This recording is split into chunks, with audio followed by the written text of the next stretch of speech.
কি হয়েছে বুড়ি? তুমি যে ছেলেটা আসতে বলেছিলে সেই ছেলেটা এসছে, গিয়ে কথা বলো। আচ্ছা ঠিক আছে বুড়ি, আমি যাচ্ছি।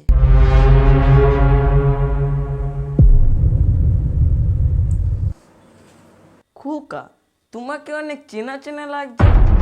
হ্যাঁ কাকু, এক সপ্তাহ আগেই তো তোমাকে ভিক্ষে দিলাম। ভিক্ষে দিলে মানে? আমি কি ভিখারি নাকি? যা কি বলে ফেললাম।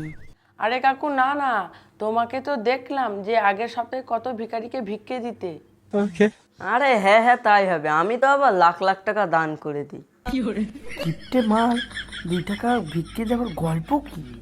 যাই হোক, এবার বলো তো তুমি কাজ কাম কি করো? আমি কিছুই করি না, খাই ঘুমোই আর ঘুরে ঘুরে বেড়াই। তুমি বলছিল তুমি নাকি অনেক বড় কোম্পানিতে জব করো। ঘুরে বেড়ানোটাই আমার জব।